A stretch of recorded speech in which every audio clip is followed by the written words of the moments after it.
Hi all, I am Dr. Logeshwari, Yalni Dental Clinic, Thanjavur Adakkara street.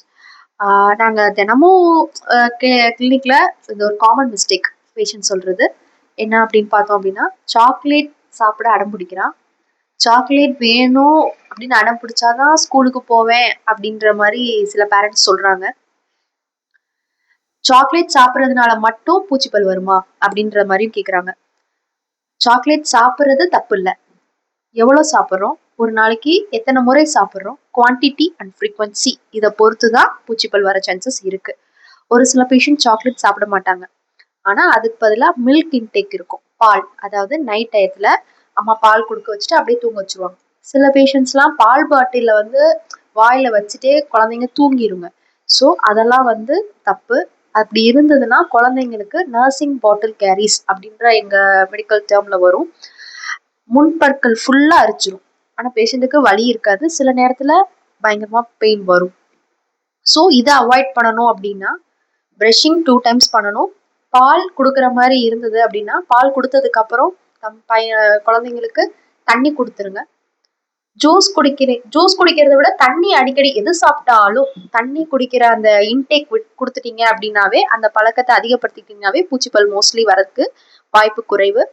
Tooth ப்ரஷ்ஷை வருடக்கணக்கு வரைக்கும் use பண்ணாம 3 மாசத்துக்கு ஒரு தடவை ப்ரஷ்ஷை மாத்த வைங்க.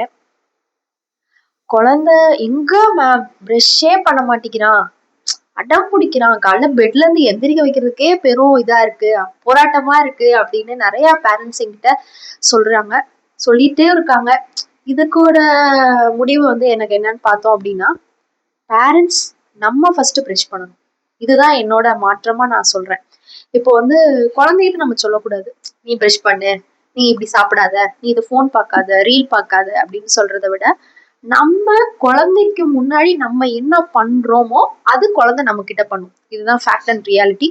ஸோ குழந்தைக்கு முன்னாடி நம்ம ப்ரஷ் பண்ற மாதிரியும் புக்ஸ் படிக்கிற மாதிரியும் அந்த மாதிரி இருந்துட்டோம் அப்படின்னா குழந்தை நம்மளை பார்த்து காப்பி பண்ணும். ஃபர்ஸ்ட் டே இல்லைனாலும் 10th டேல கூட காப்பி பண்ணிடுங்க. சரிங்களா? அதனால பேரண்ட்ஸ் நம்ம 2 times ப்ரஷ் பண்ணணும். ப்ரஷ்ஷை 3 months ஒன்ஸ் மாத்திரணும். குழந்தைங்க ப்ரஷ் பண்றதுக்கு முன்னாடி என்ன பண்ணணும்னா, மிரருக்கு முன்னாடி நின்று ப்ரஷ் பண்ண பழக்கம் வைங்க. குழந்தைய ப்ரஷ் பண்ண சொல்லாதீங்க. அஸ் அ பேரண்டா நம்ம தான் குழந்தைங்களுக்கு ப்ரஷ் பண்ண வைக்கணும். எது சாப்பிட்டாலும் தண்ணி குடிக்கிற பழக்கத்தை உண்டாக்குங்க.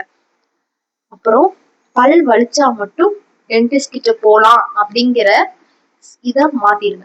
பல் வலிச்சாதான் பல் டாக்டர் போகணும்னு அவசியம் இல்லை. 6 months ஒன்ஸ் டென்டல் செக்அப் பண்ணிக்கிறது நல்லது. சரிங்களா? முடிஞ்ச அளவுக்கு எல்லாரோட டிப்ஸ் அண்ட் டென்டல் அவேர்னஸ் சொல்லியிருக்கேன். இதை ஃபாலோ பண்ணுங்க. சீக்கிரம் உங்க டென்டிஸ்ட் கிட்ட போய் நீங்களும் பார்த்துக்கோங்க. Thank you so much.